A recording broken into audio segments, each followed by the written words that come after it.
Bonjour, c'est Gilles du site boursicoté.com. Voici l'analyse technique des principales paires de devises du marché Forex pour cette journée du lundi 23 septembre 2013.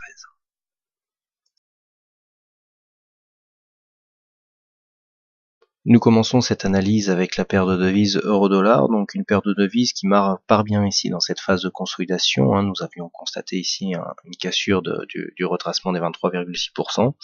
Aujourd'hui, eh bien, les cours ont cassé ce niveau, et puis nous avons atteint l'objectif des 38,2%.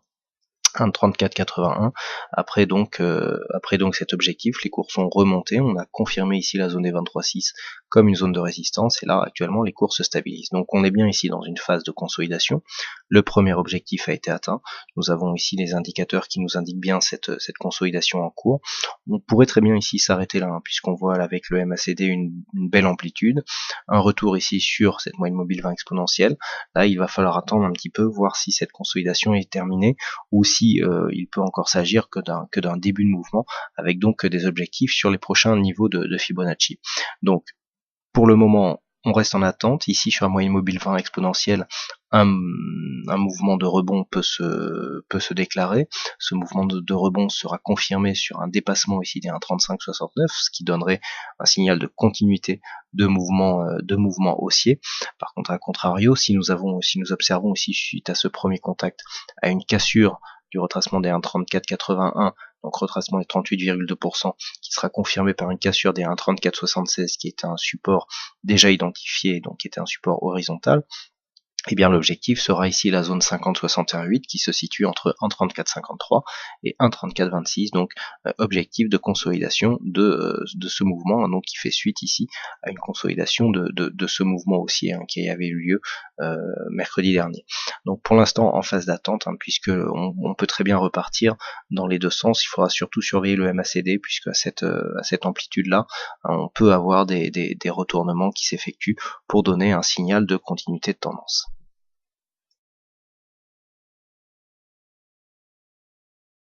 Sur le câble, nous avons là aussi un signe de consolidation. Donc la consolidation s'était déjà effectuée la semaine dernière. Suite à cette attaque ici du retracement des 61,8, les cours ont l'air de vouloir remonter, mais sans grande dynamique. Alors on a ici le MACD qui nous indique un retour du mouvement haussier. Par contre, pour une poursuite de dynamique ici, suite à une forte hausse qui a eu lieu donc la semaine dernière, eh bien on peut dire que la dynamique est relativement faible. Attention ici au signe d'affaiblissement.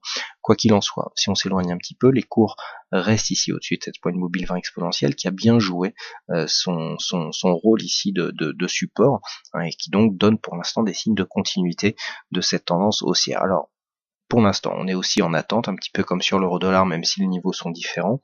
On reste ici sous cette résistance des 1,6062 qui correspond à quelques points près à la zone des 1,6060 qui est le retracement des 38,2% de Fibonacci de cette phase de hausse directe.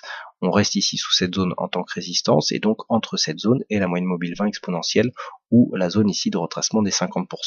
Une cassure de l'une ou de ces autres zones, de cette autre zone, pardon, nous donnerait des signaux qui seraient totalement différents. Sur un retour ici au-dessus de cette zone, eh bien, on viendrait réattaquer ici zone des 23,6 qui est aussi une zone de support intermédiaire, et avec pour objectif donc la zone des 1,61,64 en vue d'une continuité qui serait confirmée suite à la cassure de cette zone de la tendance de fond qui reste haussière. Par contre, sur une cassure de cette zone ici, moyenne mobile 20 exponentielle, et surtout sur une seconde cassure de cette zone des 1,5996 qui représente le retracement des 61,8%, nous aurions un signal d'invalidation avec un retour donc comme objectif sur les 1,5892 qui équivaudrait à une sortie de cette tendance court moyen terme qui reste une tendance haussière, donc nous aurions ici une rupture de cette dynamique qui nous donnerait certainement un signal de consolidation sur la tendance court moyen terme, puisque nous sommes ici sur un niveau court moyen terme.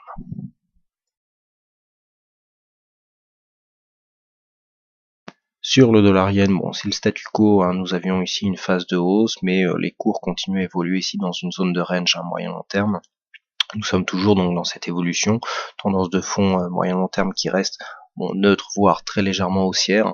On est toujours ici dans une continuité, donc pour l'instant pas grand chose à dire. Les cours oscillent ici, on vient chercher des points hauts, des points bas qui sont rarement significatifs. On reste dans une tendance de fond qui reste légèrement orientée à la hausse. D'ailleurs, si on peut élargir un petit peu cette tendance, on peut remarquer ici que ces deux points hauts nous donnent pour l'instant une direction très peu dynamique. On a eu une sortie par la cassure de cette zone de résistance, on est revenu ici marquer une zone de point bas, mais on n'a pas de retour de la dynamique. Donc là, clairement, on est dans une espèce de tendance non affirmée qui est très peu dynamique et orientée à la hausse. Bon, pour l'instant, il n'y a pas grand-chose à dire sur cette phase. Il y a très peu de dynamique. On oscille ici pour l'instant dans un range qui va entre 98 et légèrement au-dessus de 100 yens pour un dollar. Donc pour l'instant, d'un point de vue directionnel, en tout cas d'une tendance de fond sur l'unité H4 qui est utilisée ici, pas grand chose à dire. Donc là on peut très bien partir dans les deux sens, donc mon opinion sera neutre pour la poursuite de ce mouvement, ce qui est d'ailleurs constaté aussi sur les indicateurs graphiques que nous avons dans le bas de ce graphe. Voilà ce que nous pouvons dire sur cette analyse technique des principales paires de devises du marché Forex. Il ne me reste plus qu'à vous souhaiter à toutes et à tous une bonne soirée, bonne chance dans vos prochains trades et on se retrouve donc dès demain pour d'autres analyses techniques en vidéo. Bonsoir à tous.